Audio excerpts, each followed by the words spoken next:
High guys, আসসালামু আলাইকুম। It's me Mushfika. Eid মোবারক সবাইকে।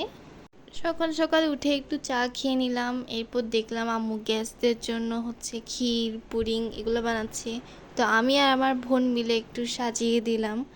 এরপর আমাদের বিড়ালটিকে একটু গোসল করিয়ে দিলাম। এরপর আমিও গোসল করে নিলাম। এরপর এটা ছিল আমার ঈদ ড্রেস। অ্যান্ড বিকালের দিকে আমরা রেডি হয়ে চলে গেলাম বাড়িতে। গিয়ে দেখলাম বড় আম্মু বিরিয়ানি রান্না করেছে অ্যান্ড সেটা খেলাম। অ্যান্ড এটা ছিল আমার look. I am looking so pretty. সেই দিক থেকে আমরা চলে যাচ্ছিলাম আরেকজনের বাসায় অ্যান্ড সেখানেও অনেক কিছু খেলাম। এরপর বের হয়ে যাচ্ছিলাম আমাদের বাসায় চলে যাওয়ার জন্য। অ্যান্ড এখানে লিটারেলি আমরা 40টা মিনিট দাঁড়িয়েছিলাম গাড়ির জন্য। অ্যান্ড ফাইনালি আমরা চলে যাচ্ছিলাম বাসায়। এরপর ঈদের সেকেন্ড দিন আমরা ভাই বোনেরা মিলে গিয়েছিলাম বেলা পিজিরাতে। অ্যান্ড ওদের ইন্টেরিয়রটি অনেক সুন্দর। আমরা খেয়েছিলাম ওদের টম হট চিকেন প্লেটারটি। এটা প্রাইস ছিল 650, বাট প্রাইস হিসেবে ওদের টেস্টটা আমার অত ভালো লাগেনি। ওদের পানির বোতলটা কিউট ছিল।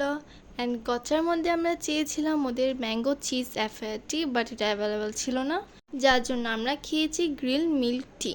এটা অনেক মজারই ছিল। অ্যান্ড এটা ছিল ঈদ ডে 3। অ্যান্ড সেদিন গিয়েছিলাম আমি আমার ফ্রেন্ডের বাসায়। এগুলো ছিল আমার ফ্রেন্ডের বিড়াল। ওরা ঘুমাচ্ছিল, আমি একটু ওদেরকে ডিস্টার্ব করছিলাম, কজ কিছু করার ছিল না। অ্যান্ড ওরা মাশাল্লাহ অনেক কিউট। এটা ছিল ওর আরেকটা বিড়াল। এরপর ওদের ছিল একটা পাখি, যেটাকে নিয়ে আমি একটু দুষ্টামি করছিলাম। এরপর আমি নিচে গিয়ে কিছু ছবি তুলবো, যার কারণে আমার ফ্রেন্ড আমাকে প্রিন্সেস ট্রিটমেন্ট দিচ্ছিল আর ও তাকাই ছিল। সেদিক থেকে চলে গেলাম আমি আমার আরেকটা ফ্রেন্ডের বাসায়। ও অনেক শর্মিলি, ও সহজে কোনো ভিডিওতে আসতে চায় না, যার কারণে আমি নিজের ভিডিও নিজেই করছিলাম।